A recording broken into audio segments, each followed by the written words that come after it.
तो चलिए शुरुआत करते हैं अब विल इटर्नल सीजन 2 एपिसोड 44 की। जैसा कि आपने पहले देखा था कि शाओ वचन ने उन सारे डिसाइपल को मार दिया होता है जो कि उसके पास आए होते हैं आसमान में।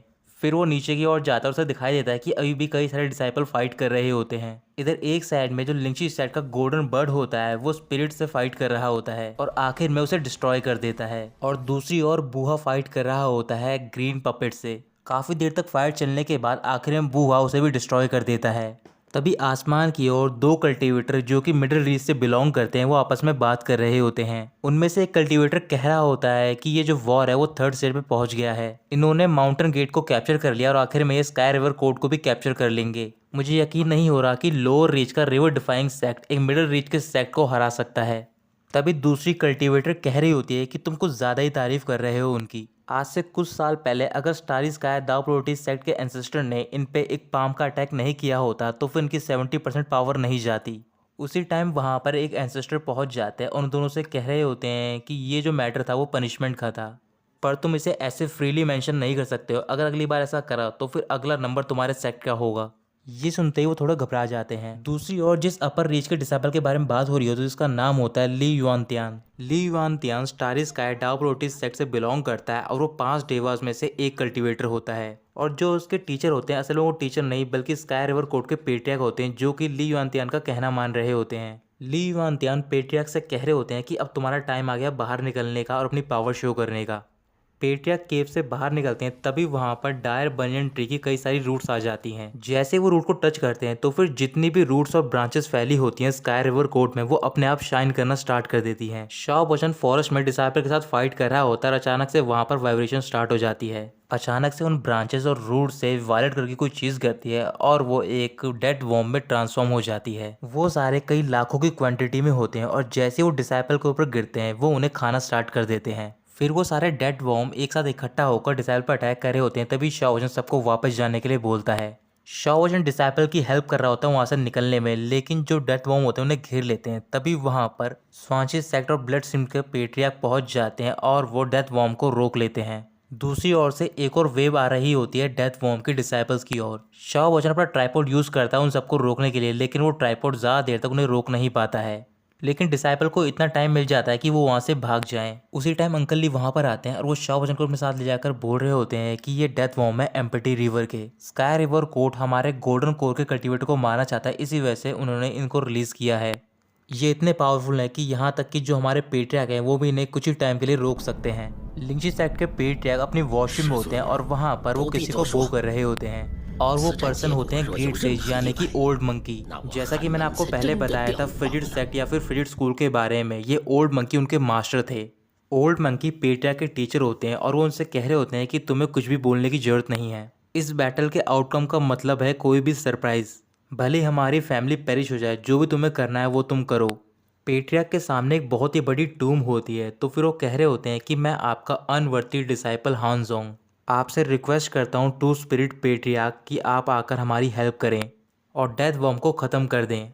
फिर उनके हाथ से एक बॉल टाइप की चीज़ ओल्ड मंकी के हाथ तक पहुँचती है। इस टूम में फ्रिजिड स्कूल की मेट्रियार्क होती है। मेट्रियार्क और पेट्रियार्क दोनों सेम ही पोजीशन होती हैं, लेकिन पेट्रियार्क मेल के लिए यूज़ किया जाता है और मेट्रियार्क फीमेल के लिए।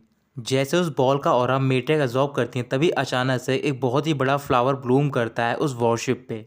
फ्लावर के ब्लूम होने के बाद एक येलो कलर की लाइट सेंटर से बाहर निकलती है और वो होती है मेट्रियार्क। ली युआनतियान जैसे ही मेट्रियार्क को देखता है वो कह रहा होता है कि ये तो एक एलियन है, पता नहीं लोअर रीच के पास इतनी सारी स्ट्रेंज चीज़ें कैसे हैं। अभी भी मेट्रियार्क के चारों ओर एक ऑरा होता है तो फिर जितने भी डेथ वॉर्म होते हैं वो उनके पास चले जाते हैं और उन्हें चारों तरफ से घेर लेते हैं। घेरने के बाद वो एक बॉल बन जाते हैं। फिर मेट्रियार्क एक लंबी सांस लेती है और जितने भी डेथ वॉर्म होते हैं वो सारे डिस्ट्रॉय हो जाते हैं। ये देखकर ली युआनतियान स्काई रिवर कोर्ट के पेट्रियार्क से कह रहा होता है कि इनके पास इतना पावरफुल पर्सन है, लगता है कि मुझे इसे मारना ही होगा। ये कहकर वो ट्री के पास जा रहा होता है और पेट्रियार्क उससे रिक्वेस्ट कर रहे होते हैं कि प्लीज़ तुम ऐसा मत करो, लेकिन ली युआनतियान नहीं मानता और वो अपनी 2 फिंगर रूट को टच करता है। टच करने के बाद ट्री की सारी ब्रांचेस और रूट में कोई रिएक्शन होती है। लिंची सेक्ट के पेट्रियार्क ये देखकर सबको वहां से विड्रॉ करने के लिए बोलते हैं। ज़्यादातर डिसाइपल अपने वॉरशिप की ओर जा रहे होते हैं, लेकिन जो स्काई रिवर कोर्ट के डिसाइपल होते हैं अभी भी फॉरेस्ट के अंदर होते हैं। डायर बनियन ट्री की जो रूट्स होती हैं स्काई रिवर कोर्ट के डिसाइपल को पकड़ती हैं और उन्हें एब्जॉर्ब कर लेती हैं। स्काई रिवर कोर्ट के पेट्रियार्क ली युआनतियान से कह रहे होते हैं कि तुमने मेरे कई सारे डिसाइपल को सैक्रिफाइस किया ताकि तुम इस इवल ट्री को रिवाइव कर सको। हमेशा से starry sky Dao polarity sect हमारे अगेंस्ट में ही रहा है, लेकिन तुम भी ऐसा करोगे मैंने नहीं सोचा था। फिर ली युआनतियान कहता है कि मुझे माफ़ कर दो, मुझे ये सब करना पड़ा। बाय शोचन एक माउंटेन पे होता है, तभी उसे मेट्रियार्क की आवाज़ आती है। जैसे ही वो पीछे मुड़ता है तभी उसके पास मेट्रियार्क पहुंच जाती है। फिर वो शाओ वचन की ओर अपने फिंगर पॉइंट करती है और अपने ब्लड ड्रॉप को शाओ वचन के फोरहेड पे गिरा देती है। ड्रॉप के एब्जॉर्ब होने के बाद वो कह रही होती है कि तुम्हें इस वाइटलिटी का यूज़ करना होगा ताकि तुम अपनी गोल्डन एलिक्सर की फिजिकल बॉडी को कंप्लीट कर सको। तुम इस वाइटलिटी से उसे बॉन्ड करके ब्लड एंसेस्टर को दोबारा रिवाइव कर सकते हो। अपने आप ही शाओ वचन की बॉडी ब्लड एंसेस्टर के अंदर पहुंच जाती है और कई सारी चेनें आके उसे जकड़ लेती हैं। शाओ वचन कह रहा होता है कि ये वाइटलिटी बहुत ही ज़्यादा स्ट्रॉन्ग है और ये अपने आप ही ट्रिगर्ड होती है। मेट्रिक शाओ वचन से कह रही होती है कि तुम्हें ब्रेक थ्रू करना होगा और हमारे सेट को गार्ड करना होगा। ये कहकर वो डिसअपेयर हो जाती हैं। शाओ वचन बुरी तरीके से चेन में जकड़ा हुआ होता है और वो चेन बढ़ती जा रही होती है। शाओ वचन गुस्से में कह रहा होता है कि इविल ट्री ने मूव करना स्टार्ट कर दिया है, तो फिर जो आउटसाइड की सिचुएशन है वो अनइमेजिनेबल होने वाली है। इविल ट्री को रोकने के लिए चारों पेट्रियार्क अपने बुआ कॉप्स और ड्रैगन के साथ बाहर आ जाते हैं। लिंची सेट के पेट्रियार्क कह रहे होते हैं कि हम चारों को मिलकर इसे रोकना होगा। भले ही हम जिंदा रहें या फिर मरे, हमें अपने फ्यूचर यानी कि शाओ वचन को बचाना होगा। अंदर शाओ वचन ने अपनी अशुरा बॉडी को सम्मन कर लिया होता है और साथ ही में वो एक व्हील को भी सम्मन करता है और वो व्हील अटैच हो जाता है उस बॉडी से। इविल ट्री ने अटैक करना स्टार्ट कर दिया होता है और जो पेट्रियार्क होते हैं वो उससे फाइट कर रहे होते हैं, लेकिन इविल ट्री की पावर बहुत ज़्यादा होती है। तभी अचानक से ब्लड एंसेस्टर की जो बॉडी होती है वो मूव करना स्टार्ट कर देती है और शाओ वचन सारे पेट्रियार्क से बोलता है कि आप पीछे चले जाओ। अब ब्लड एंसेस्टर की बॉडी पूरी तरीके से खड़ी हो गई होती है और वो अपने एक पाम का यूज़ करती है उस इविल ट्री को रोकने के लिए।